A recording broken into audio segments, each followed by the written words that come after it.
Good morning, everybody. Brian Gleis here from the Scott Insurance Agency, talking about workers' compensation again this morning. And this morning, I just want you to understand a little bit about where your premium comes from. Each classification of worker that you have, that would be whether you have a roofer, a drywaller, a painter, a finish trimmer, a framer, whatever the situation is, the workers' compensation company has a class code for that individual.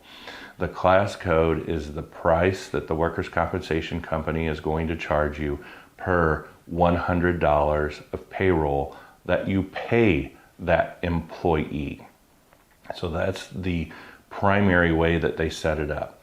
So if you were to look at your workers' compensation policy or your workers' compensation deck page, you're going to see at least one, but probably multiple class codes. And next to that, it's going to have a number like $8.36. That means $8.36 per $100 worth of payroll that you pay that employee is what they're going to charge you. If you had a situation where you had to hire 3 more painters and you're wondering what it's going to do to your workers' compensation premium, you can get a pretty close idea by looking at the painting class code, what the price per 100 is, and just math out how much you're going to pay that painter in this example, and you'll be able to know that the increase in your workers' compensation should be around this much. Now, it's not totally that simple, but that will get you very close.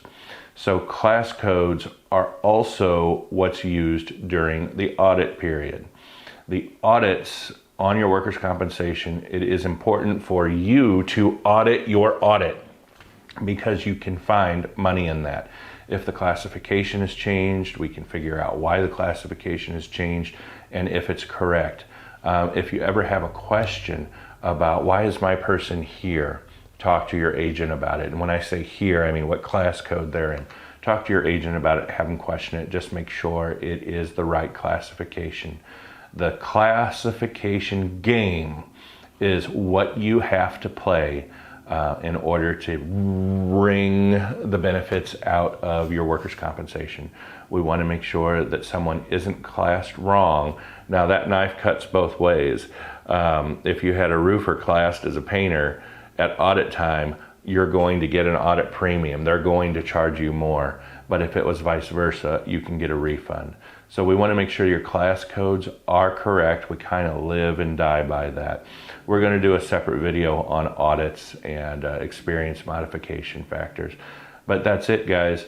Make sure that your class codes are correct. Talk to your insurance agent about that, and they can do that. And if you're ever hiring some new employees and you're wondering what it's going to do to your workers' compensation coverage, you can just take the amount that the workers' compensation company is charging you per $100 of their payroll, math it out, and you've got a good guesstimate of what it's going to do to your work comp. Hope you guys are great today. Thank you for everything. Have a good day. Bye-bye.